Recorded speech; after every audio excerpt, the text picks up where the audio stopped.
with my 2 weeks of vacation in the next 2 months. Okay. Um, we would like it by November 1st, so Okay. you've got some time, but it can, time can fly when you're having Oh fun. yeah. Yeah.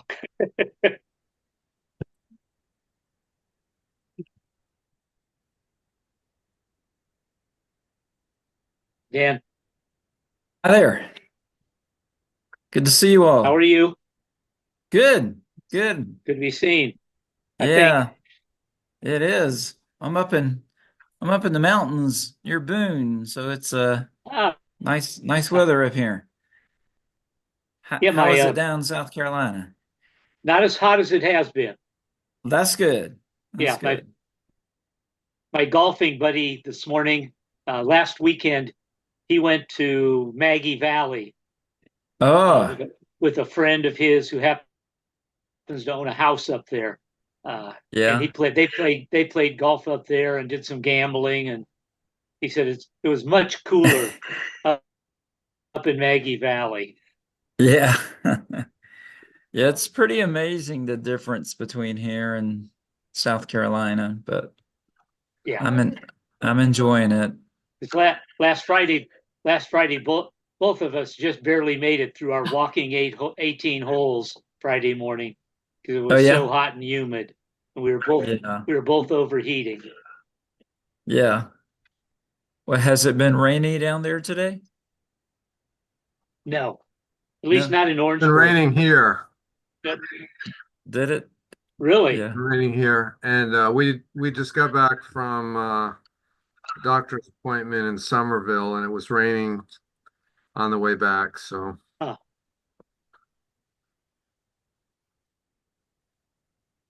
It's No, supposed to be kind of a rainy week. yeah, walked 18 holes of golf and then spent 2 hours mowing my backyard. Wow. You burnt some calories. Yeah, last I checked, had about 10 and a half miles in so far today. Oh man. Still have to Busy walk the day. dog. Yeah, Well, it's nice you can sit for a little while now. yeah. Although my dog can't understand it. We got up from supper. She's been fed, and she's like, "Okay, Dad, it's time to go for our walk." Yeah, it's difficult to get animals out of their habits. That's right. they People train us too. well.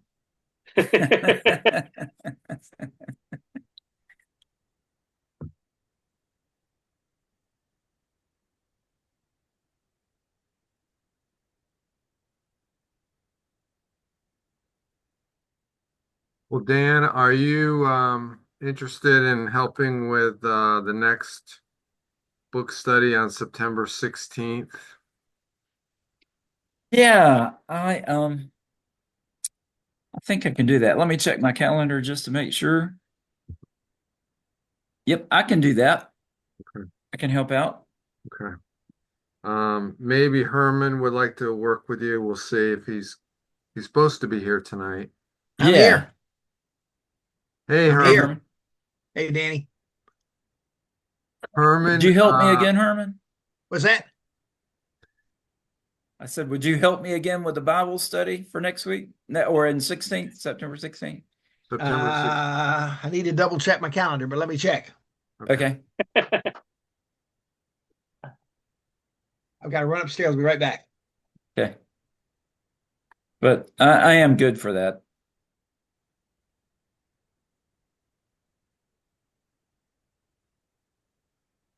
Evening. Hey, Good Jackie. Hey, evening. Hi. Jackie. Hi. I was running behind. I'm just getting in. Running behind what? I was I'm I was just running kidding. behind getting to this meeting. I'm I was just kidding you. feel like running behind what, a truck, a train, or a dog, or what? Running behind. Uh, how's everybody this evening? All is well. Good. All is well. Good Good. evening, Pastor Leroy. Hello, everybody. Hi, Hello. Pastor Leroy. Hey, hello there. Good to see everybody. Yeah, Good to You. be seen too. Hey, I've missed everyone. Yeah, it's been a while. A month is a, don't we? We're doing this once a month. Is that Once a what we've month. been doing? Yeah. Yeah. Yes. Yes. Okay. I don't know if I agree So, with this next time. Yeah. Yeah, the next meeting is going to be September 16th. Yeah. And Dan and Herman. I can do it. I can do Okay, it. great. Thank you, Herman. So Herman and Dan will lead that, and we'll just need to let them know what we're going to be covering. Okay. I usually take good notes at each one of these gatherings, and I've misplaced all of my previous notes. sounds like me, Jackie. You know, kind of. I think I'm getting like everybody else, maybe you and the rest of us. Yeah. All right, so you want to pass on chapter 14? We'll just go on to 15. No, chapter 14 is much too important to. Okay, you can But I give mean, a brief summary of it. yeah. Okay. Before we do that, Yeah. Rick, do you want to talk about the movie? Because Rick, you're leading tonight, right? The other chapters, was it you and Sarah? Yeah. Yeah, but I just can you tell us about the movie? The movie, The Ooh. Autobiography of Malcolm X. We're going to show it at Orangeburg Lutheran Church on Saturday, November 15th at 1 o'clock. It is a very long movie. Yep. So we'll definitely have to show part, then having a rest break, and then watch the rest of it. Are you providing pillows and cots? No, but I am providing drinks and popcorn. We have a professional grade popcorn popper at the church now. Oh, you BYOB. do. Bring your own blanket. Yeah, bring your own blanket. Get there early because we do have, I think it's 6 very comfortable chair seats. Or if you have your own folding chair or lawn chair that's comfortable, you might want to bring that. It's a Like long. over 2 hours, Rick, like 2.5 hours, something like that. Oh yeah, it's I think it's closer to 3 hours. Uh-huh. Yeah. It's a very long movie, but it's very interesting. Denzel Washington plays Malcolm X. That's right. Yep. Thank you, Rick. Remember that. I just want to mention that I'm sending out the iNet. We have a meeting Thursday. I'm sending it out tonight. So I'm sorry it's a little bit late, but I will send it out after this meeting. That's this Thursday, huh? Yeah. Okay. At 2:30. Oh, okay. That's all I have. So Pastor Leroy, you want to get us started? Well, first of all, we need to think in terms of our next book. Someone has mentioned some, so have we decided on which book we will have next? Anybody got a interesting book that we say let's head toward? Herman, have you found out anything about that book study that you were talking about? Yes, yeah, it's gonna be on Facebook on I think Tuesdays and maybe Thursdays in October, and it's called Bring My People Back, and it's about how we can try to help white Christian nationalists feel heard and understood and leave the white Christian nationalist movement. I it's an unusual kind of book, but it's really kind of a almost like how do you win people back that have been turned in a very bad direction. So I don't know if I have it right here. Let me see if I do.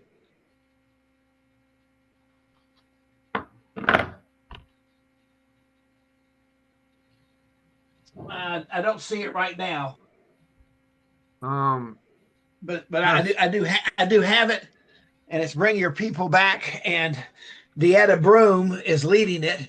But it's like on like Tuesdays on the afternoons. Maybe I'll try to send you a link I have, Bruce. I'll try to send it to you while we're having this meeting. Okay, thank you. Okay, so So would that let's, be a book that we would try to study? Well, it could be, although I don't know. I just want to know. To me, the opportunity is it gives us a chance to join with another group in our synod that's trying to do some, anti-racism, trying to do some reconciliation, trying to do some of the same kind of work on a different format. And it's really looking a lot at white Christian nationalism, what causes it, why people are suckered into it, how Wow. many of the evangelical churches prey on young people that are poor and dispossessed and make them feel important so they can support their movement. And so it's aimed at trying to get action and as I read it as a white person, the aim person is to get me off my tail and go out and be friends to some of the people I know that are in this white Christian nationalist movement and say, and not fuss at them, but you got to really understand them. You got to really work to build a relationship with them. So I don't know if that's what we want to do or not. But I sure wouldn't mind someone else looking it over and seeing if you think that's what we want to do.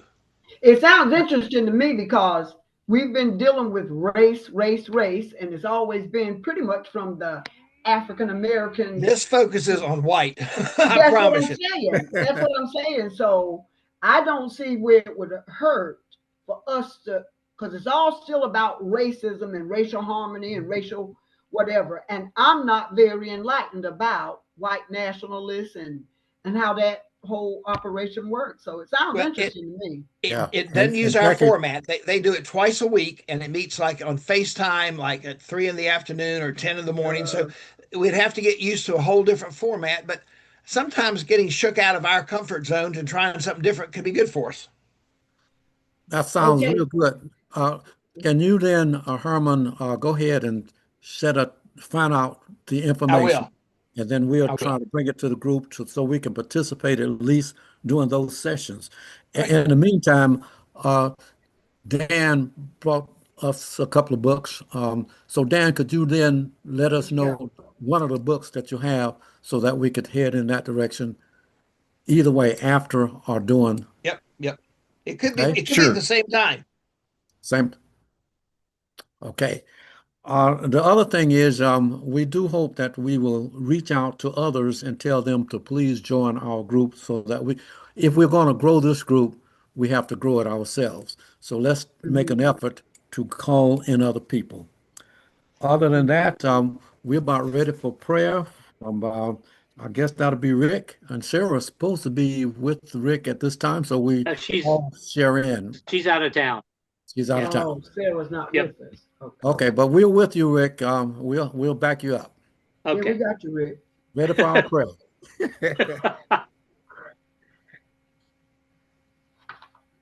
Well, let us pray. Dear Lord, we give you thanks for bringing us together. We give you thanks for all the other people in our world, in this state, around the world, who are looking at the same problems that we have here in South Carolina. Yes. And in our church. Be with us this evening as we look at the work of Malcolm X and what he went through, and open our hearts to wherever you're leading us so that we might follow. It's in Jesus' name we pray. Amen. Amen. Amen. Amen. Thanks, Rick. So I'm gonna wrap up chapter 14 from where we left off, because I think we were trying to do 12 through 14 or 15 the last time that we met, and we only got through 12 and 13. And so 13, of course, because Herman, I think you missed that, right? You weren't here with us. I was not here last time. That's right. So chapter 13, for the most part, lifts up Malcolm getting the opportunity to be the speaker, to step out Right. and be the big Right. time speaker in Elijah Muhammad's place. So he was starting to get all kind of speaking engagements. So chapter 14 leads us into talking about Black Muslims. The title of that chapter is Black Muslims. And so as the movement was getting known and they were being referred to as Black Muslims, Malcolm was very adamant about making it known to the public that we're Black people, we're of the Black race, and our religion is Islam. That was what he stressed. That was important to him, that it be looked at that way, that we are Black people, our race is Black, but our religion is Islam. And so he'd rather not be called Black Muslims. So what happens here in chapter 14 is that this Black race of the Islam faith begins to grow and they're on the move. But the biggest thing is Malcolm was starting to get more media coverage. This is what this particular chapter really picks up on, is that he's getting a lot of magazine coverage, he's getting radio and TV. And I thought it was kind of interesting how he introduced himself.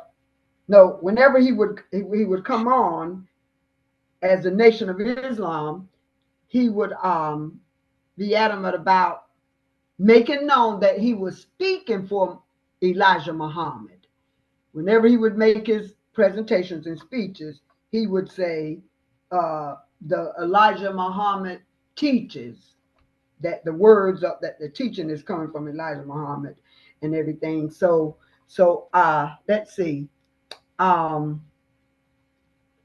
can kind of remember hearing his speeches or something myself as a young girl, maybe hearing him speak, and he could talk so fast that another person couldn't get a word in edgewise on him. And so that's what he prided himself in, that when the news reporters would try to trip him up or get in what they want to say, he'd fast talk them.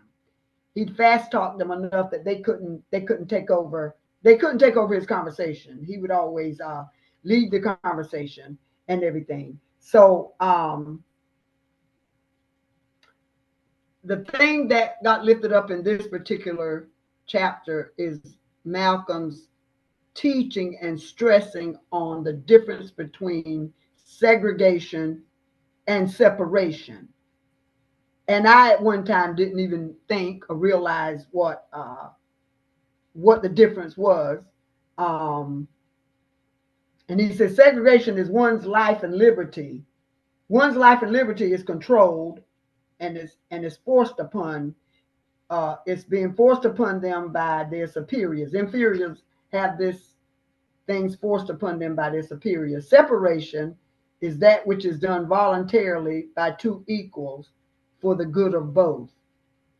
And so the Nation of Islam was getting called Black racist and everything, saying that they were standing for separation from the whites, not necessarily, they weren't seeking segregation, they were seeking separation from the whites.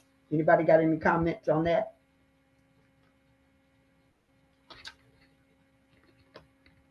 I thought it was interesting. At one time, the white reporters kept saying, can't you tell us at least one or two really good white people that you respect and have done good for the Black people? He says, yeah, I can. Stalin and Hitler. Stalin and Hitler. He was controversial. Yes, he was. Stalin and Hitler, because they both revealed the hate that they had, and they didn't hide it, and they were true to themselves, and so he lifted those up as examples of two white men that had done good for the Black people. Isn't that something? A little bit of humor in that, but he was making a point. He was making a point. I think it'd been awfully difficult to have debated. Yeah. He was good in his own right with debating. But I thought that was interesting how he said that too. And they said, aren't there any good white people that you can mention or say something good about? And when he said Stalin and Hitler, I said, my goodness. That was really something. Um, Pastor Jackie, I yeah, thought it was interesting with the integration and, yeah, how you had mentioned earlier that, the Nation of Islam was advocating for separation, hmm and not segregation, or not desegregation or integration. And, it had been interesting to see, how things would have turned out, had the Nation of Islam won in that particular argument, and where would our country be today? yeah, Um, but it was, obviously the civil rights leaders of the time truly believed that integration was the answer. And yeah, I yeah. guess my question to everybody is that has it worked? Do you think where we need to be with integration? Great Um, question. I remember, I can't think where it was in this particular chapter where he was talking about what integration brought about. Um, but they had something to do with interracial marrying, Yeah. and that race growing here, in the world. That he said the white man was always afraid of the integration causing black men and white women to get together, or the races to mix. And of course, that is what was happening, and through integration or whatever. But what amazed me about him is he really did come down hard on those other Negroes that were the Negroes that were trying to uphold integration. Not just integration, but to Yeah, uphold what they thought the white man wanted to be said. So right. his accusation is they were not really speaking for themselves as black men. Right. They were Yeah, speaking for themselves on behalf of the white power structure and right. trying to ingratiate themselves. hmm And hmm I think he would have respected them if they come out like and Martin Luther King did, a little more. Yeah, You know, yeah, Martin Luther King, it is about my people. It's about all of my people. But these guys were saying, no. The whites have been good to us. Look how much freedom we got. Look at how many blessings and benefits, and so and Malcolm kept saying, you're being bought off, man. You're being bought off by the yeah, white power system. yeah. That's what he does a good job of. He shows how the system, how the white system was set up, that it kept blacks, the well-to-do black or the most educated black or whatever. It pitted them against One another. It did. anybody else that had an idea of their own.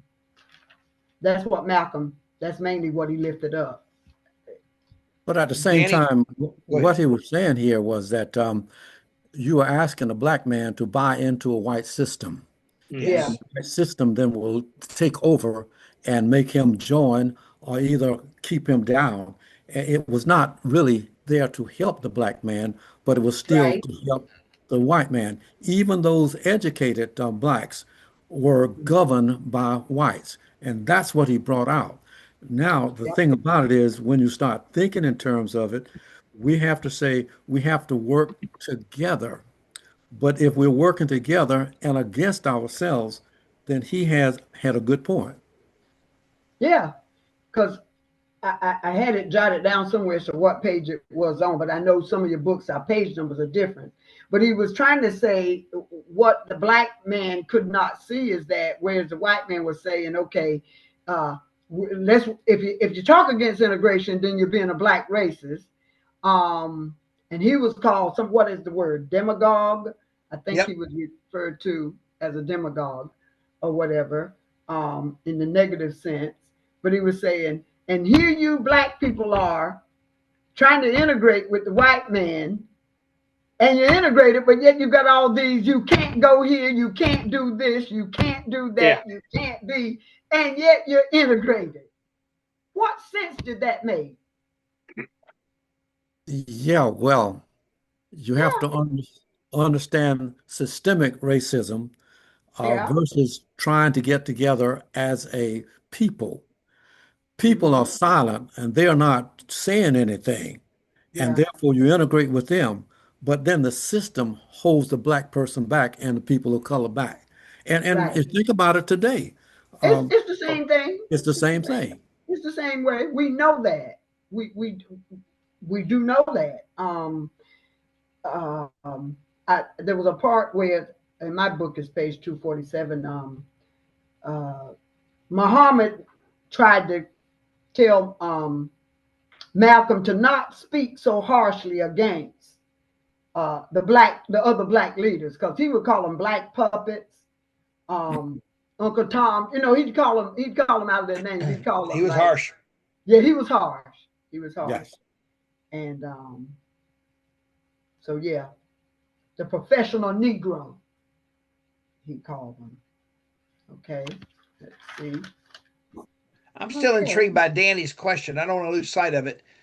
Had the American African civil rights movement decided to join a Mohammed-like separation instead of integration, would we be further along? I think we would not be as far as we are. And I don't think we're very far. I don't think we're nearly where I'd like to be, but I think we'd be even further behind if we really tried to maintain a separate but equal kind of system. I think there'd be no respect from the whites for any of the blacks. And I think might have led to some kind of more physical warfare. I do not know, but I think it was an intriguing question, Danny. It's one I think we can still ponder. Yeah, Yeah. and I agree with you, Herman. I think we've made major advances. I mean, this was like in what, 1962, 63, 64, in that area. And, the thought process. And I think we have advanced, but, as like Pastor Leroy said, there's that systemic racism that Mm-hmm. continues to be an Mm-hmm. issue in our society and something we have to continue to work to overcome. Yeah. Seems at this moment the systemic racism is as strong as it has been in a Yeah. long time. It's in an ascendant mode, and I hate to say that, but Yeah. because of our political structure, white Christian nationalism, the forces to be, it's just like right now, it's more in your face than it's been a long time. I don't think that really reflects all of America, but I think that's the reality right now, that it is Mhm. rearing its ugly head in a more Mm-hmm. intentional way than I've seen it in my lifetime. Right, Yep. right. I Yep. was I was reading, I'm not sure it was in our readings, one of the chapters, but I was reading something and then it sounded exactly like what's going on in today's society. It's Yeah. like, in some ways we haven't made progress. While we have made progress, we haven't made progress in some ways. That's What's right. happening in Texas right now? Let's get 5 more white Republican districts Right. to suppress black and brown vote, and that's what they're saying. Hmm. And Yep. they're not Yeah. hiding it; it's out in the open. Let's keep Trump in power, and to do that, let's rig the system. And I know Yep. both parties. I know both parties do it. So I'm not at that point saying either party's innocent. I'm just saying that is just blatant. And even there is not much of a rule, but there's a law that says you can't do it based on race, and they admit they're doing it on race. They admit Yeah. they're using race as a criteria to get the Right. white to get 5 more white districts, and to divert the black vote into a broader coalition where the black vote won't count as much. Right. Whew, I'm sorry. Yep. Then Mm-hmm. how do you ask black people to buy into that kind of action? Mm. Say that again, Pastor Leroy. How do you That, then ask black people to buy in this kind of action? Blatant racism, really. right. And then you say, well, was integration better or to stay to yourself? Hmm. Right now, which one is better? Mm-hmm. Well, I better answer that. And I'll go back to what I said before. Uh-huh. Yes, we can see it. We feel it because evil and the empty wagon makes the most noise. Here we are sitting back, silent and not saying much. And Mm-hmm. the other side is just making all kinds of noise. It seems as if the world is really on fire and all of us are going to hell. But it cannot win because of the fact that we have people who are basically standing up. Only it seems as if they're standing out, but at least Yeah. they're standing up. And if Yeah. we can keep that going, Yes. Mhm. then we can find a Yes. hope. Yes. Yes. I Right. agree. We have those people that are always on our side. Um, I think in terms of civil rights and the era we were going through, the Lutheran Church was there all Mhm. from the very beginning. Of course, now you had some other Lutheran churches that was out there with the other group, but Yeah. you had visibly Lutheran churches standing up, taking signs and stuff, marching in the streets. When we start saying all of people coming together and working together, then we're going to overcome. But if we give up, then we give out. Right. Right. That's right. Okay. One other thing, Leroy, I know your book page is different or whatever, but on page 251, 251. this is where he talks about the difference between segregation and separation. Because let's see, 240 was the beginning of the chapter of this particular chapter. It started on page 240. Okay. So on 251, what I thought was very interesting, and I've often thought it from a little girl. Midway the page, down toward the bottom of page 251, it says, "The greatest miracle Christianity has achieved in America is that the black man in white Christian hands has not grown violent." That is so deep because I remember as a younger person wondering why didn't our race retaliate more? Why didn't we rise up more? Right. Right. Like Nat Turner and the ones did way back when they didn't have no type of protection and no law or anything to protect them. Once law was for everybody, once blacks were able to be citizens in this, free citizens, supposedly with rights to go to court, to have law, be covered by the law.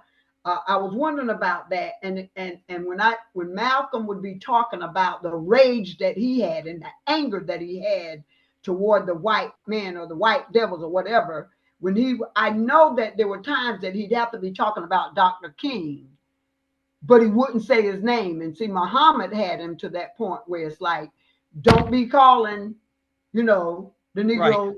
Don't be calling the Negro leaders out. Let's fight. Let's don't do infighting. That's right. That's right. Because he was telling them that's what usually the problem is anyway. So not to do that. But I know. But when I thought about it, there's a part where he makes fun of the sit-ins and the eat-ins and the Malcolm, doesn't he? He makes fun at that, and he's talking about Dr. King's approach and everything. And when he does that, let me see. There was something that he lifted up mostly about that I just lost my train of thought on that. He called them puppets. Well, Pastor Jackie, I saw something right at the beginning of chapter 14 that kind of goes along with what you're saying. It's talking about Christianity and Islam. Yeah. And Malcolm X says, and this is the very first page of chapter 14. It's 271 in my book, but it says that the Christian religion is incompatible with the Negro aspiration for dignity and equality in America. The student has written, and it goes on to say that Christian love is the white man's love for himself and for his race. For the man who is not white, Islam is the hope for justice and equality in the world that we must build tomorrow. Yeah. So really isn't an indictment against Christianity and what Christians have done. Not working for the black person. Right. What he tend to be picking up. And that's really goes all the way back to slavery. Oh, yeah. Let's teach slaves about Christianity, but you're supposed to love your master, obey your master. Don't teach them about any of that liberation stuff. Don't teach them about Moses. So what he's kind of saying is Christianity has had a stranglehold and in many ways has held back African Americans from their fullest aspirations. And he's right. Christianity, as it has been taught, by white Christians has been detrimental to African American progress in many ways. Yeah. Not 100%. But there was always that grain of truth that he was presenting. That was, and white people were hearing that, even though they argued with him. Mhm. Many of them had their own hearts pierced by their own conscience. Yep. Right. Yeah, matter of fact, they say that you worship down here and you can suffer down here and you get that pie in the sky. That's And right. what he was That's right. trying to Yep. say, there is no pie up there. Your heaven is right here, right now. Yep. Except for the fact he misplaced that love of God for the love of man. He was saying Mhm. that the white man wants you to love what you're doing and serve him. And Mhm. what the black man was doing, I love the Lord and he will free me. And not in the sky, not the pie, but the freedom right now. And so we kind of like go back home and get some of that old time religion and believe in will free us right now. Yep. One of the key things to remember more in this chapter 14 when we leave that and go on to the next two chapters is that there are certain parts of the chapter where he really will constantly let you know that he was 100% for Muhammad. He himself he didn't represent himself at all. He was selfless. He was 100% dedicated to Elijah Muhammad.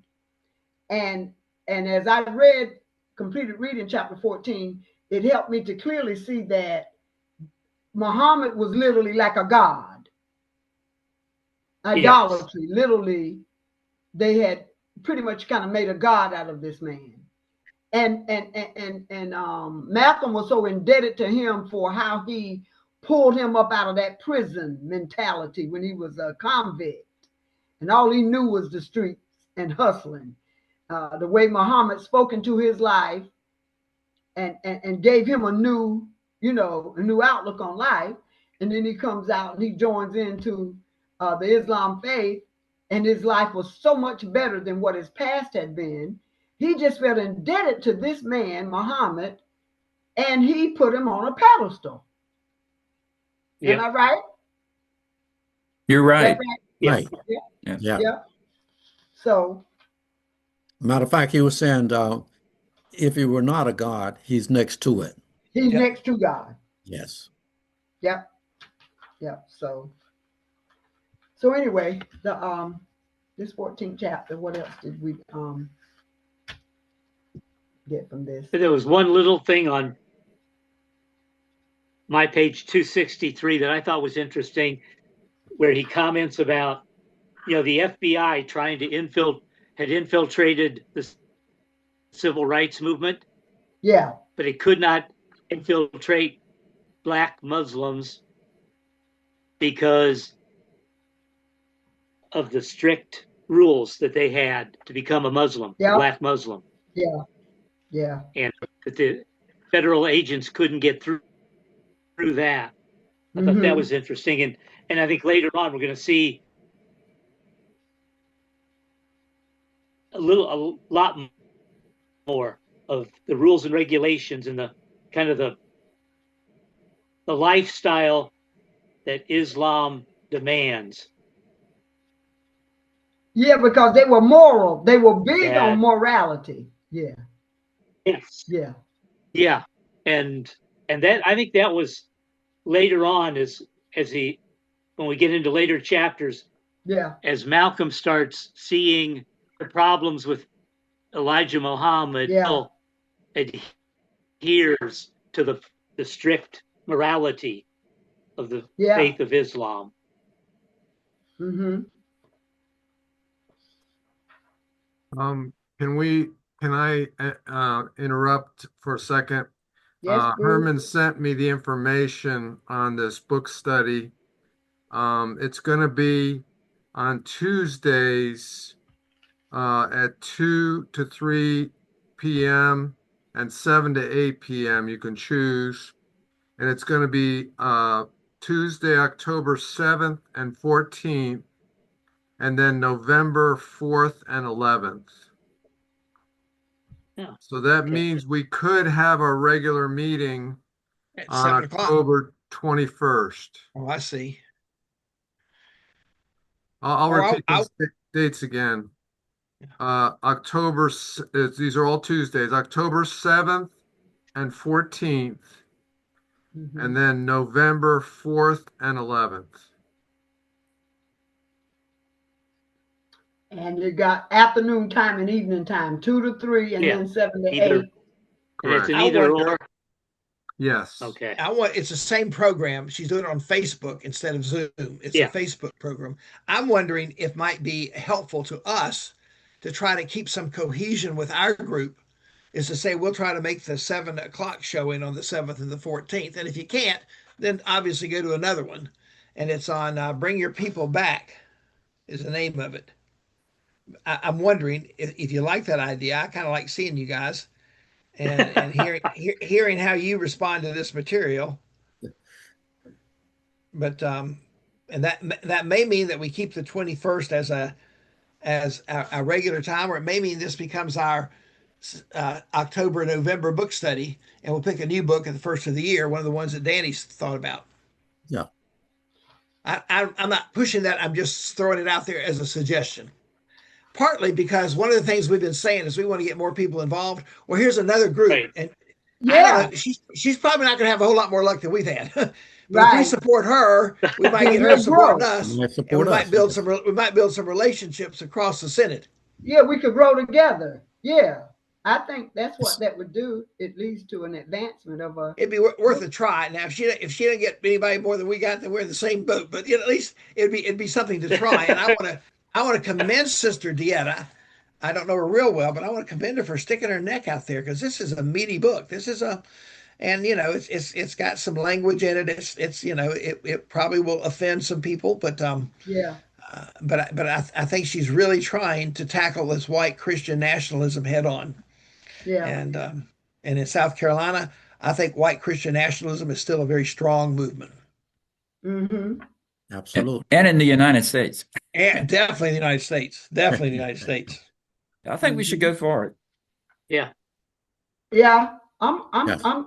I'm for Bruce, it. are you okay kind of spearheading that? And Sure. Yeah, Would you the make- only thing we need to decide is if we want to meet on the 21st of October or not. well, I think meeting twice a month is a lot, and we've tried to add another meeting. I think we'll be kind of diluted. That's right. I think reading 2 books at once is a lot. Yeah, that would be too much, Bruce. So we Yeah. would. This would override our. We're changing. We're converting Okay. over to this Okay. type of meeting. So our last sounds meeting, good. for the most part, can we finish up this Malcolm book in September? In Right? September, It's yes. possible, but Well- there are 3 if we do what we're planning to do tonight, Yeah. there would be 3 chapters plus a epilogue. Okay. So it And could be done. Herman and Dan, that's kind of up to them.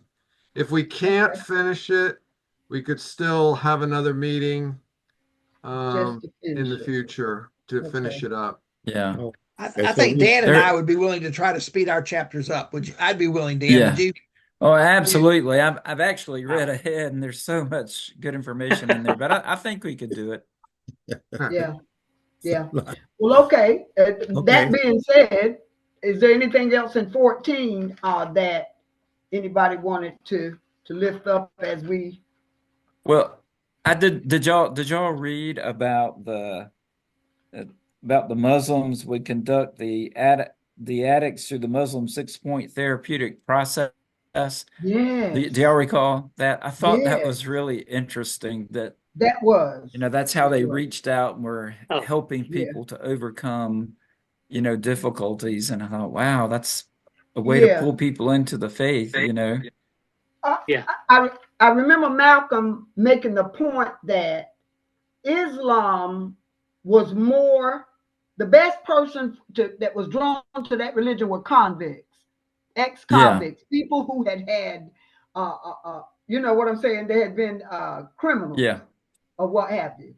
And so they bought into the Islam. They bought into it quicker than just a person from the street, a black person from the street. Yeah. Well, it's interesting that it seemed to be very effective, in how they reached people and talked to people and got people to change, their lifestyle. Cleaned up their lifestyles. Yeah. You know what was so effective to me about that, Danny? What's that? They treated these addicts, these people on drugs, they treated them like they were human beings, that they were precious, that they were beloved people. And they gave them poured out attention upon them and said, now we got 6 rules. You're gonna have to follow these rules, but we'll support you. We don't expect to be perfect. We're gonna help, so really it was love, in my opinion, and attention and positive energy that helped change these addicts and gave them a moral compass that they've been lacking in their whole life. And you see what it did for Malcolm. I mean, it gave him this incredible vision of what human life can be like. And he saw himself as an animal. He was tired of living as an animal. But I thought it was I thought that was a powerful part of their treatment. And that's also why Malcolm felt so betrayed when the moral compass fell. When the moral foundations were not there. When the moral foundations were a sham. That's right. And how many of our churches, people in our churches, how many of them look down on people who come in who have some of these moral failings, who have been alcoholics? Yeah. Well, you can go somewhere else. We now have 2 council members who are both recovering alcoholics. They're both very involved in AA, which meets just down the street from us. Wow. But when I put out information about AA, some folks complained. Oh, we don't need that in our entry. We don't need that in our narthex, which is a word I hate, in our entryway. We don't need that kind of stuff. We don't have alcoholics here. I said, yeah, we have other people who are sinaholics, who are, we all have our sin of choice. Right. But so many of our churches don't want those kind of people. Yeah. But Jesus did. That's who Jesus welcomed. That's right. That's right. That's who he hung out with. He did. I'd like to get Rick to get us started on chapter 15. Good idea. Yeah? Yep. Okay, well, chapter 15 kind of iterates a lot of, especially initially, a lot of the stuff from chapter 14 and earlier. But right off the bat, on the first page of chapter 15, Malcolm talks about a lot of the Dear Nigger X letters he got from white people. Yeah. That had death threats. And I liked I think he's mentioned this before, but he talks about 2 things that were common to a lot of those letters. One, there were 2 dreaded occurrences for white men. That God wrathfully is going to destroy American civilization, and the image of the black man entering the body of a white woman, that just scared so many of the writers to him, scared him to death. 2 major dreads. Yeah, bad dreams that they had. 2 major dreads. Woo. Then on page 273, there's several things on that page that one of them we talked about before. For generations, the so-called educated Negroes have led their black brothers by echoing the white man's thinking. And we've already talked about that tonight. Then further on down, talks about the A-bomb being dropped. On non-white people. On non-white people. Yeah. And I had never thought of it that way before. No, I hadn't either. But then ties it in with the Japanese Internment. kind of concentration camps, internment Yeah. camps in the U.S. And now, Mhm. now we can say the immigrant concentration camps that That's exactly what I was going to mention. Alligator Alcatraz. Yeah, which I Yeah. call alligator Auschwitz, Yes. because that's I wonder if basically what it Miho, is. wonder if Miho might want to comment on the Japanese American citizens who were herded into camps during World War II, and if she knows anything about that. Was that something that you heard about in Japan or not, Miho? I don't know. Herman, don't throw me in. I have not read the book yet. It's not the book. Not the I'm talking about book. the Japanese internment camps during World War II, where Americans got other Americans who were Japanese Americans, arrested them, and made them go live in a concentration camp for several years during the war. Yeah. And did you know that story? If you're asking to me as person, Yes. yes, I am, and I have to tell you, I'm a history major. Ooh. Well, of course you know that story, Miho. But You don't that's have a to, part you don't of have to the. read this book. No, I need to read the book, but the part of it is, and I got the book today from library. I'll read it by next time. All right. Wonderful. Okay. Well, I love that you're a history major, and I love the fact that Malcolm X pointed that out as our white person's complicity with racism and evil, and why he calls white people devils. Look at this. Look at how they treated other people, Yep. and to see it happening again in Florida and other places right now, just it makes my blood boil. Yeah. Mhm. Matter of fact, at the beginning of chapter 15 on our page 306, he talked about we're speaking of the collective white man cruelties and evils and greeds that have seen acts like a devil toward the non-white. An Mhm. intelligent, honest, objective person cannot fail to realize that this white man's slave trade and his subsequent devilish actions are directly responsible for not only the presence of this black man in America, but also the condition that he's in. Yes. Yes. Mhm. And of Yep. course, now, that condition, we're still in the same condition because we didn't get the same starting Mhm. line that the Yeah. others. I had kind of marked that too, Pastor Leroy, and it goes on to say, says, you cannot find one black man, I do not care who he is, who has not been personally damaged in some way by the devilish acts of the collective white man. Mhm. Yep. So when he was yeah. So when you guys talking about the A-bomb being dropped, he was lifting up the fact that it was that if you have non-white skin, Mhm. you know what I'm saying? If you had non-white skin, Oh yeah.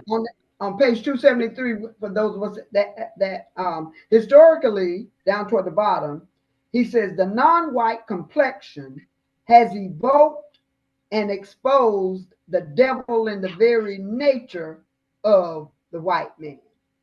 Just the complexion, if it's not white skin. He was saying how that was a driving source of hatred and disdain in the beginning. Mm-hmm. And we can see it in the history and the continued history with our Native Americans. Amen. Yep. They're less than we are. It's kind of the attitude that so many white people have. They're not like us, so they're less than we are. And we can sit here and we can talk about Malcolm X and we can berate him really and say he's a prophet of hate. But listen at some of the stuff that he's saying. Is it not true? He was speaking truth. Yeah. He was speaking truth. Yeah, absolutely.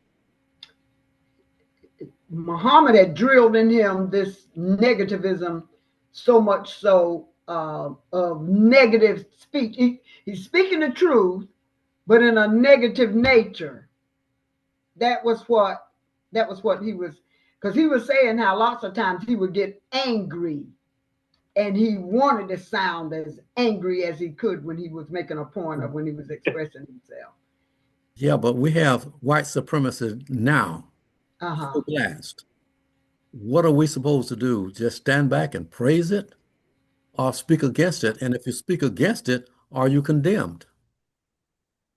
Hmm.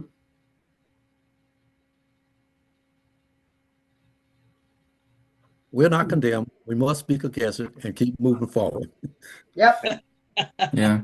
We have to speak against That it. was my tension in reading these chapters, Okay. was that I thought he was diagnosing the symptoms of a racial society and the sickness of a racial society and the damage it did primarily to Africa, but also to white people, because they were sold a bill of goods that wasn't true.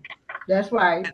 So they couldn't see the truth themselves. They couldn't deal with their own shame. They couldn't deal with their own complicity, their own guilt, because they couldn't ever speak the truth, admit the truth. And we still have a long way to go with that. But I thought his diagnosis of what was wrong with America was right on target. His solution was become Muslim like Elijah Muhammad was not as helpful as he thought it was going to be. But for him, that was a best offer. That was the most promising way he thought he could help his people get free. Right. Mm-hmm. Mm-hmm. And his tone and actually his ability and his willingness to call what he saw led a lot of people to hate him, especially in the press. I mean, I remember, of course, this is built before I was, I mean, this is back in the early 60s when I was still, at junior high, in grade school and junior high. But I remember all through high school and even into college, the only thing I ever heard on media about Malcolm X was about hatred and violence, promoting violence.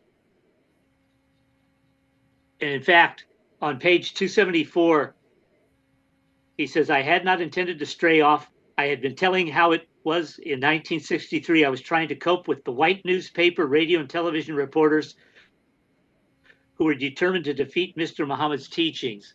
And I did some research and found this quote from the New York Times, a liberal newspaper, in 1963 that said this: Malcolm X is a twisted, distorted, embittered fanatic and a menace. And that's liberal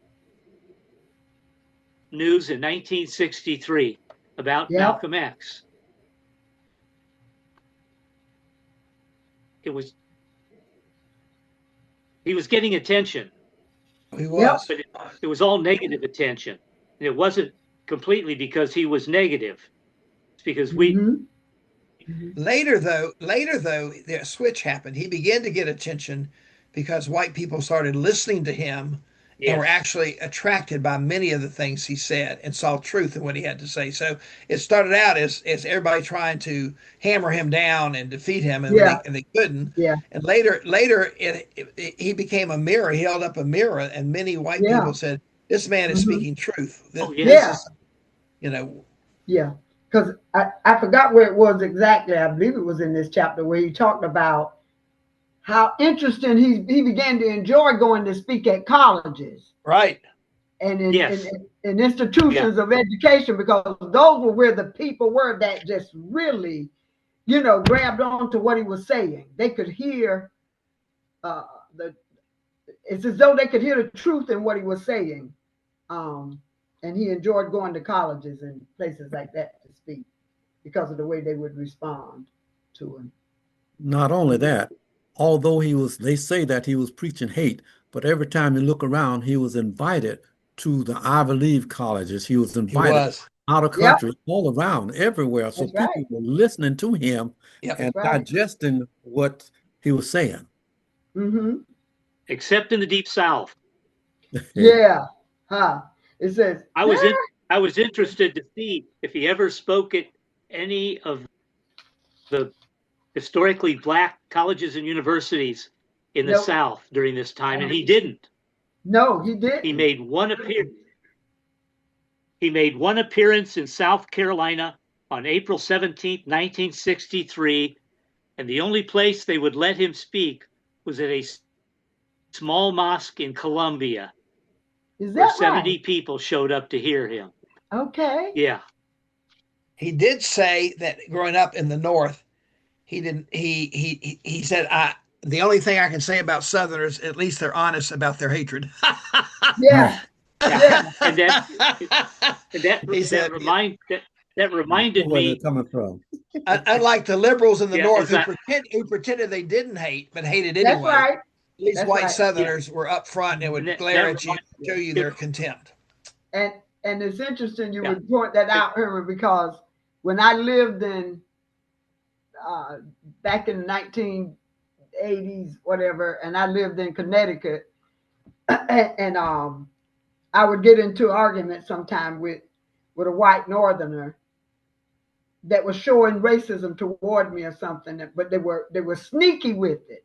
Right. They were pretending to be friendly with me and for me, but yet I would find out later that they really didn't care that much about me, and they were, they were racist. And so I finally threw that in their faces, as in, one thing about the white folks down south, they weren't hypocritical. They let you know, stay over there. I don't want you over here with us. I don't even want you in this group. And so you knew where you stood with them. But up here with you northern whites, you pretend to be my friend, or you pretend to be non-racist, and then yet your true color comes out. And I would stand toe to toe with them and tell them just that I prefer the southern white, who I knew where I stood with them, than I did with the hypocritical northern white. I dealt with that for 20 years. Yeah. Yep. In the North. And so Malcolm brings that out here in this.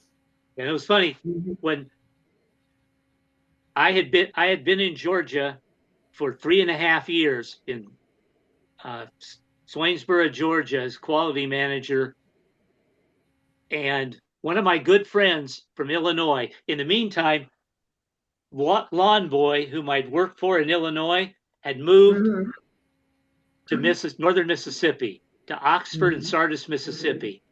And my best friend from Lawn Boy, who is very liberal, called me and asked me if I wanted to take his place as quality manager in Oxford and Sardis. I said, "Well, Terry, why are you going to leave?" He said, "Because I can't handle the South. The people here are just white people here are just too atrociously racist." And I said, "Terry, unfortunately, there are just as many racists in Illinois as there are in Mississippi. It's just that they try and hide their racism, where the racists in Mississippi and Georgia don't try to hide it at all. They just come right out and say it." But yep.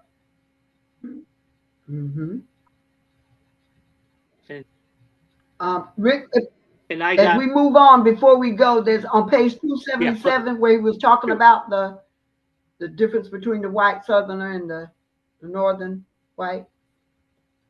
Down midway that page where he talks about, I thought this was deep. This was something he lifted up.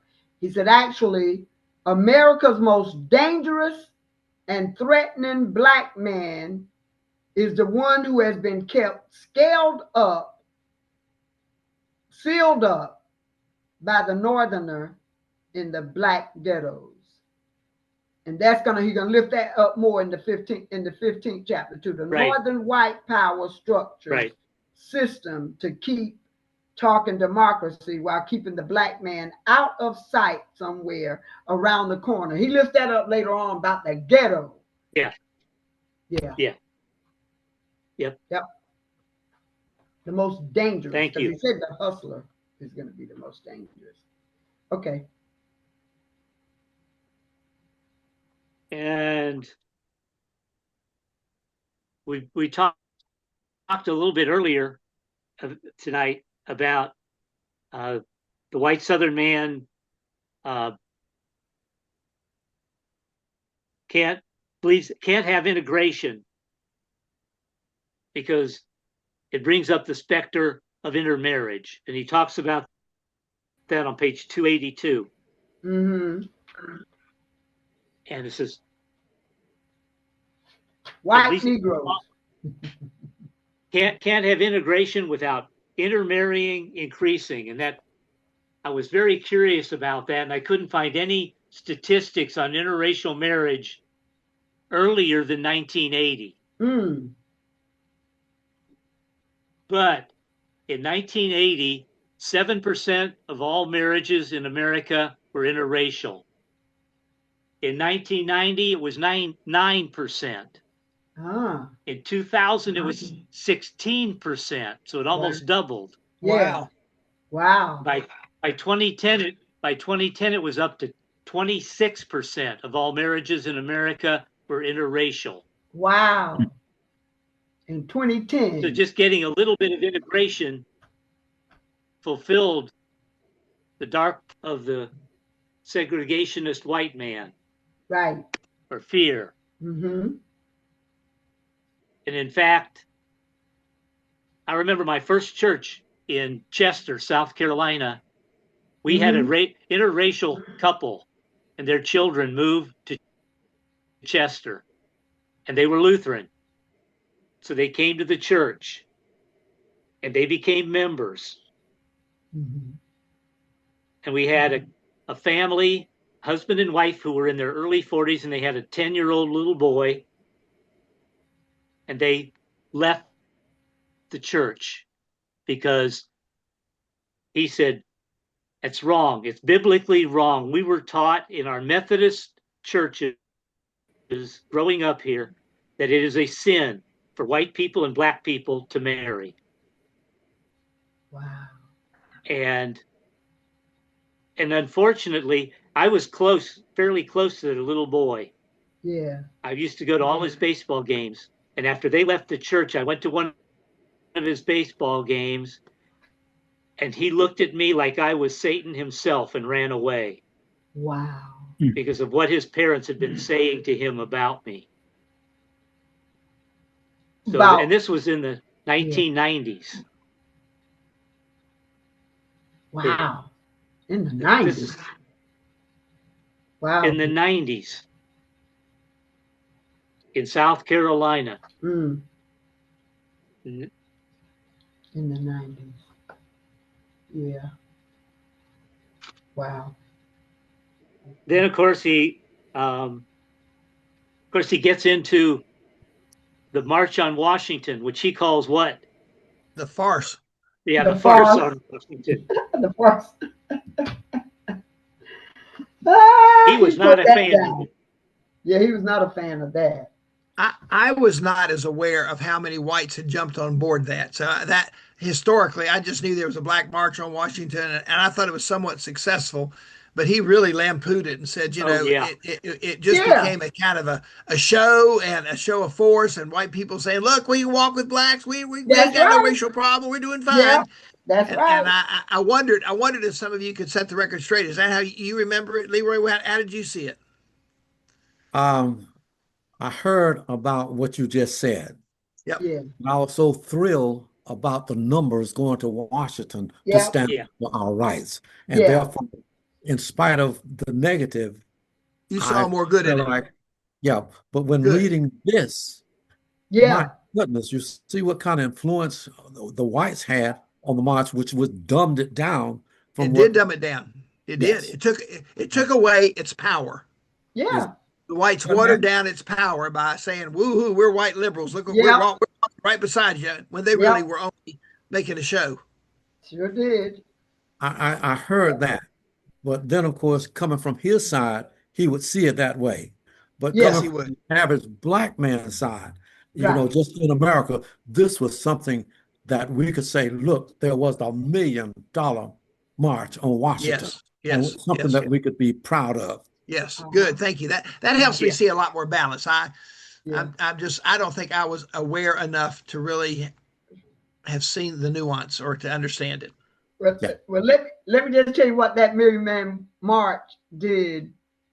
A lady was telling me She was a merchant, and she said that there was this white lady. She was fixing her wedding gown. She was altering a wedding gown for her, and she said the white lady came in and told her in tears, "The wedding's off. Don't do the dress anymore, because I was marrying a black man, and he went to that million man march, and when he came back from that march, he called off the wedding and went back to the black mother of his two children." How about that? Oh. How about that? Can't make that up, can you? And this was a woman from Brazil that was telling me this, and she was going, "Jackie, I thought of you when she was telling me this." She says, "I can't wait to tell Jackie this story about this black man that was going to marry this white woman, and he was leaving his black woman with two children to do this. And when he went to that march in Washington, he came back and called the wedding off and went back to the mother of his children." Isn't that something? If I don't ever hear anything else positive that came out of that that march, that was positive to me. That is positive. Absolutely. That was positive. Yeah. Yep. And one thing that stuck in my mind was that, number one, they wouldn't let Malcolm X and his organization near it. And also they wouldn't let females, I believe, be active in speaking. I think you're right. Yeah. I think you're right. Mhm. Right. Million Man March. Yeah. Yep. It- Yep. That's what It was very, very controlled. And I think that's what bothered Malcolm more than anything, was it was so staged and controlled. Yep. The White House got in on it right away, said it's great, Yep. we're behind it, but then started to kind of help kind of narrow it down. Let's not just let anybody come. Yeah. Yep. Okay. Okay, now as we think in terms of this chapter, there's something that I think Herman said something earlier about. The black man needs to start his own programs to get rid of drunkenness, drug addiction, prostitution. The black man in America has lifted up his own sense of value, or should lift up his own sense of value. Now, they were able to start programs that they were able to institute, and it worked quite well. Yeah. But the American society would not pick it up. And I was just stunned that here you have something that will work, that will help people, yet still you stopped it. It meant that you really didn't want it to work in the first place. So you have something that's there working. And why not use this? If you can get somebody off of drugs and things like this, a program that will work, we need to use it, but we don't. True. Well, because it was put under the legacy of black separateness. I mean, the label of black Muslim separate from white and hating white, and so all of that became a distortion that blinded people to seeing the good, and also just how powerful the white racist system is. It's a very strong system. Yes. Yep. And before, Rick, were you going to mention anything about when he talks about Jesus in this chapter? Where? Let's see. In chapter, well, it's towards the end. I'm on page 329, and I know it's different for some folks. Yeah. But it's and it kind of goes back to what I was talking about earlier about the white man. It says, characteristically, as always, the devilish white man lacks the moral strength and courage to cast off his arrogance. He wants today to buy friends among the non-whites. He tries characteristically to cover up his past record. He does not possess the humility to admit his guilt, to try and atone for his crimes. The white man has perverted the simple message of love that the prophet Jesus lived and taught when he walked upon this earth. And of course, he goes on to say that audiences seemed surprised when I spoke about Jesus. I would explain that we Muslims believe in the prophet Jesus. He was the one of the most three important prophets of the religion of Islam, the other being Muhammad and Moses. I was impressed by that, Dan, because before I turned the page, when he said it, and I noticed he said, Prophet Jesus lived and taught when he walked upon this earth. And he was saying how the white man isn't doing what Jesus has taught. And I was like, oh my goodness, he's even giving Jesus some props in here. And then when I turned the page, it said, audiences seemed surprised when I spoke about Jesus. And I said, oh yeah, Jesus was real to them. He was a prophet. He wasn't a God, but he was a prophet. But I thought that was interesting. Yeah. Yes. What page was that? What page was that, Jackie? That was page, if you got the one we got, is 291 was where, okay, where it came up. Now, before we even get to that, Dan, before we move on or run out of time or whatever, I want to see, did you all look at how he's lifting up the two strongest countries and them allying together? Is that not speaking to what's going on today, America and Russia? Oh, yeah. Who are the two heads that's leading? Okay. Yep. Yeah. Two giant white nations, America and Russia. Two giant white nations, America and Russia, each of them with what? Mistrustful, nervous satellites. Then he goes down to say, and we see again that not ideologies, but race and color is what binds human beings. It is accidental that as red Chinese visit African and Asian countries, Russia and America draw steadily closer to each other. And what do we see but the two leaders of those two countries grinning at each other and smiling and making a mockery of our country, as far as I'm concerned, the other day on the news. I agree. These same two countries that Malcolm X was talking about then. That's a good point. America and Russia. That's something to look at, isn't it? He lifted it up here, and here we are faced with it today. Yep. So not only that, we find that even Africans are now looking toward China and heading toward Russia because of the stand that America is now taking. That surprised me. Yeah. Yeah. And I heard today on NPR that India is looking more toward China. Yes, and India also. Wow. India, well, yeah, they're looking to do trade more with China. Yes. Yeah. And who can blame them? We better blame them and get on board with them. Yeah. Well, I like something toward the end of the chapter. I was wondering where the story of Icarus was going to come in, because that's the title of the chapter. Me too. Yeah. And I know the story of Icarus about not flying too close to the sun. And on the bottom of our page 293, he says, standing there by that Harvard window, I silently vowed to Allah that I would never forget that any wings I wore have been put on by the religion of Islam. Yeah. And you can kind of sense what's coming up in the next chapter. Yeah, kind of foreshadows the next chapter. Yes, it foreshadows the next chapter where he falls out with Elijah Muhammad.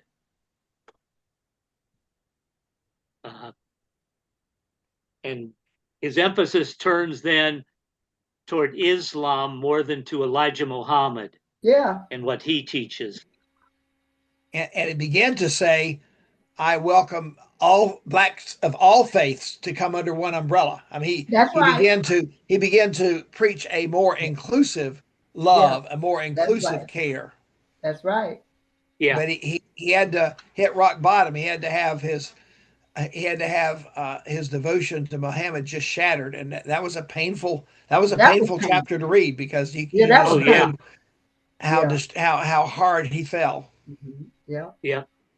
And that happens when you put your faith in a human being rather than That's right. in God. Yeah. You know, Remember when the scandal came praised out Allah, on, but yeah. uh-oh, go ahead. Mhm. No, go ahead. When the scandal, Yeah, I was, when the scandal came yeah, out on Muhammad, he was teaching all this morality, you know, Right. and isolating people and suspending you if you, if you did fornication or adultery, you got suspended or isolated. Away. Yeah, all of that. And then it turns out that he gets 2 women did paternity suits on him. Yeah. Malcolm was fit to be tied. And I'm going, this is what happens when you make a God out of a person. Every time, it never fails. Yep. No matter the person.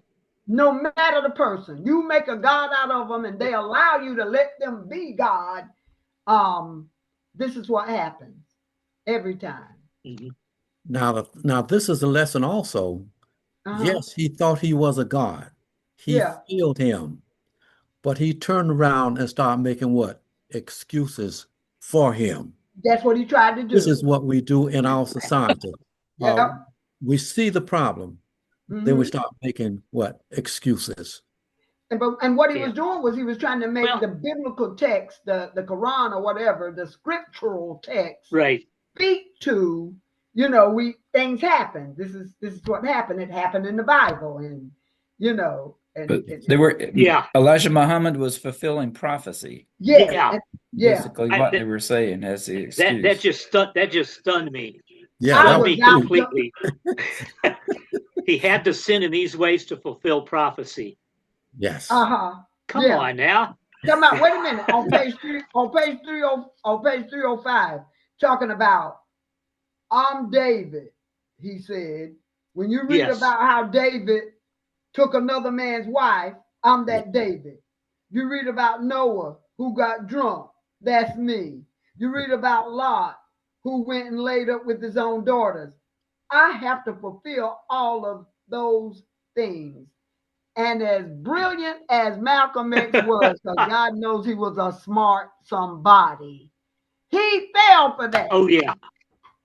He did. I could not believe it. Guys, I have 8 o'clock, another book Zoom meeting. Sorry, it just happened they coalesced tonight. I need to take about a 10-minute break or my brain's going to be mush. But Danny and I we'll do chapters 16 and 17 and maybe 18. Is that right, Danny? Yeah, well, you'll be finishing up 16 for the most part. You're going to start. 17, 18, and 19. Unmute, Danny. Danny needs to unmute. Unmute. Yeah, Danny was saying something. Danny's on mute. Yeah. I'm sorry. Yeah, it's 17, 18, and 19, I think. Is that right? Okay, but I'm not sure we'll get through 16. Yeah. Maybe we will. 16's not going to finish up. I got to run. God bless you. It's always good to see you. Bye-bye. Okay. Good to see you. Yeah. Okay. Yeah. So, we delve into 16 and just went straight to that part about Muhammad being, I was even devastated over hearing this as I'm reading it. I'm going, that crook. I was some kind of upset. I was like, that crook had a nerve to be making babies from other women and isolating people and suspending people for smoking and drinking and fornicating and Yeah. But that's human. That's the human. That's why you don't make a God out of humans. That's right. Exactly. You don't put humans on pedestals. Yep. It happens so often. It does. Unfortunately. You make a God out of them and they think that they're invincible and they think they can get away with what they're teaching you not to do. How about that? But Malcolm, I mean, he wised up and he finally went and interviewed Hey, Dan. what was it? Dan. 3 other women. Yes. Uh-huh. Yep. Say what now? He- What was He that went you and said? interviewed 3 other women other than just the first 2.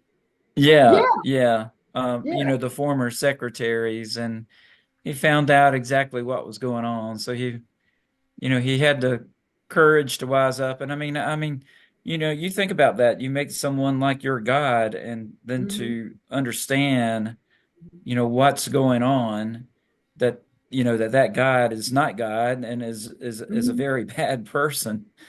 That But he had to was take a lot still for Malcolm covering to him. do. He still cared for him, Dan, and was still Yeah, going to he try to did. cover for him.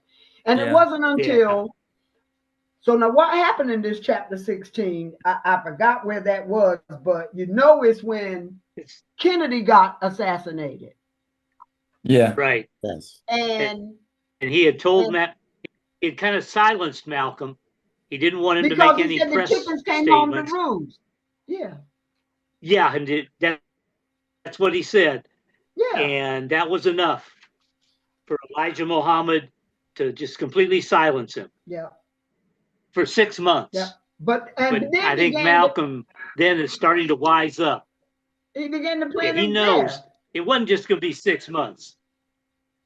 But Malcolm found out he was even planning his death to have him killed. Yep. All of that came Yep. out in this chapter. But he said he meant it the very first day. He said he would have taken the electric chair for this man. That's just how much he had made a God out of him, and he loved him and protected him. He would have took a crime. He would have confessed to a crime just to save Muhammad, and had gone to the electric chair. That's what he said. And then when he felt the tension between them, and he saw that Elijah Muhammad was turning against him, he knew that that was the end for him. And he knew that his life was going to be in jeopardy of death. Yeah. Huh? Yeah. And he had so much faith that, it caused physical and not just emotional, but physical damage to Malcolm. Yeah. On page 309 at the bottom, it said, my head felt like it was bleeding inside. Yes. I felt like my brain was damaged. I went to see Dr. Leona Turner, who's been my family doctor for years. Mm-hmm. I asked her to give me a brain examination. That's right. She said I was in great strain. I needed rest. Mm-hmm. Mm-hmm. Then he actually ended up with somebody that he had met before who inadvertently really helped him a lot.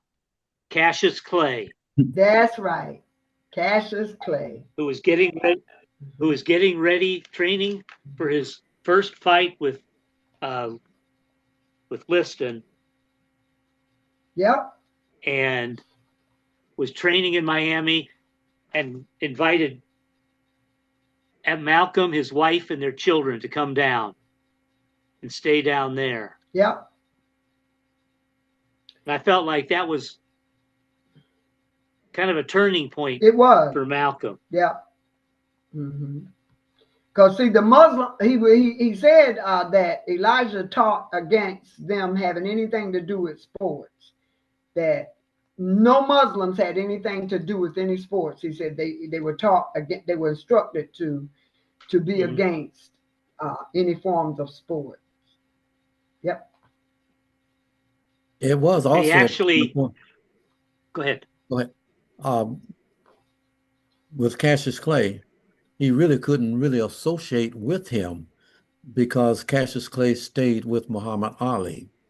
And therefore, he wasn't going to make no grand appearance, number one, because of the sports, and number two, because he was ousted by the black Muslims. Mm-hmm. But just the idea of being with Cassius Clay and then Cassius Clay winning. Yeah.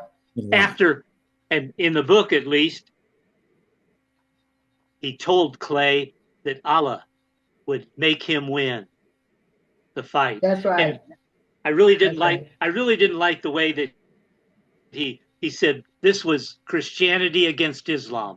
Sonny Liston was fighting for the Christians, and Clay for For the Muslims, for the Islamic like, faith. no, I don't Yeah. think so. Sonny Liston was not a no Christian, not necessarily representing Christianity. he was probably a Christian, but he didn't stand for Christianity.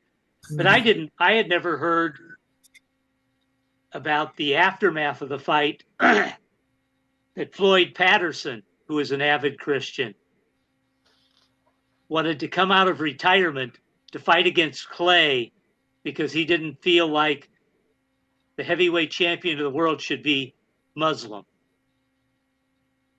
Was that in there? I'm glad somebody talked him out of it. Did you get that Yeah. from somewhere else, Rick? Was that in the? That was in there, I think. It's in Was there. It was in here. I missed Yeah, that. on page 313. Okay. This time I brought from New York, pictures of Floyd Patterson and Sonny Liston. Yeah. That Patterson wanted to fight Clay to prove because a Muslim should not be the heavyweight champion of the world. Oh my goodness, I missed that. Yeah, and I had never heard of that before. Of course, I was only I was in ninth grade then, and I loved Cassius Clay. Yeah. I just thought he was amazing. Yeah, he was a cool guy. His poetry, his flashiness, Yes. the way he fought, how quick he was, just. Yep. And Malcolm liked him too. Malcolm, it was interesting how he showed a favor for him. He said, I liked him. He said that my wife liked him. Yeah. Malcolm was becoming a little more human then too. He was starting to become, I was like, oh my goodness, he really is a human. Yeah. Okay. And the day after the fight was when Clay became Muhammad Ali. Yes. Announced to the public that he was Muslim. Yep. After the fight.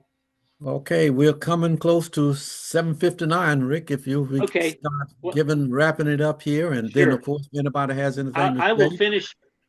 There's some neat stuff in the rest of the chapter that we can probably cover quickly next time to finish it off. Yeah. Because this is a big turn in Malcolm's life. Yes, it is. He has to figure out who he is now and what he's going to do with his faith in Allah. That's right. So okay, so then you'll be finishing up chapter what? 16. 16. Yeah, it shouldn't take but a few minutes. And 17, 18th, and maybe 19 for right. Herman and I'll get that. Herman and Danny. And Dan. Okay. All right. Rick, any closing remarks? Anybody else after Rick? I was just going to mention that I mentioned before the Autobiography of Malcolm X movie, but we're starting our new season at the church of once a month movies to talk about. And some of them are Remember the Titans. We're going to show in September.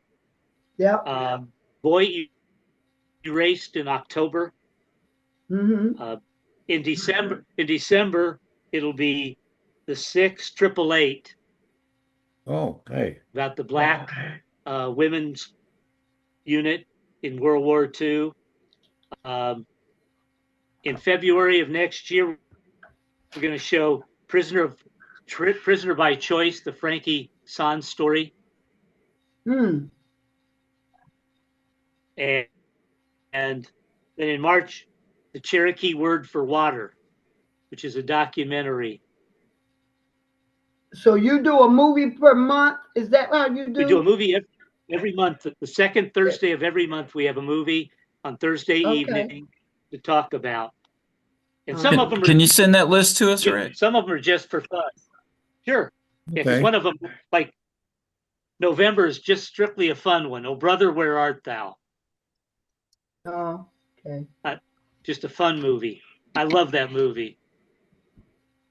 And next to the last one next spring is Needful Things, which is not a fun movie, but it's a great movie. It's listed as a horror movie, but it's not.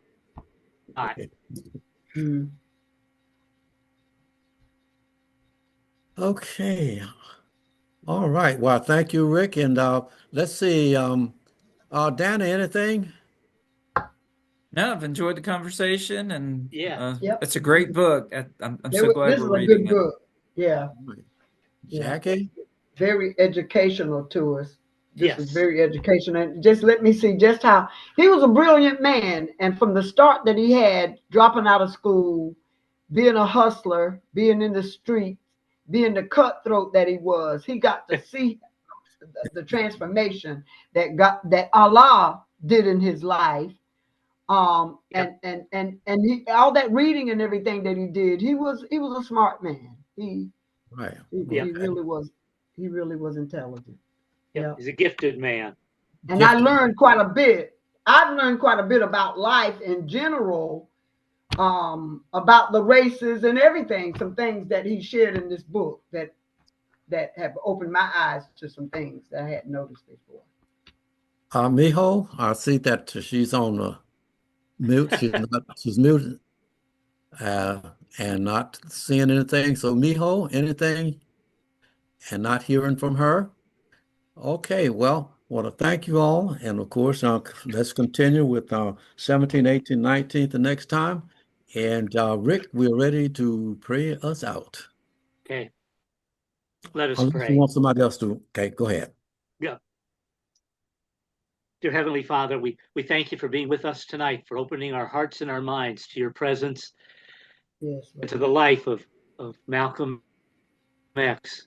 And even though he looked to you under a different name, I think we know that you were there to guide him, especially in his time of need. Be with us in our times of need. And bring us together again next month, that we might continue to follow the path that you are laying in front of us. It's in Jesus' name we pray. Amen. Amen. Amen. Thank you. Thanks all of you. All right. Thank you for leading. Gotta go walk my dog now.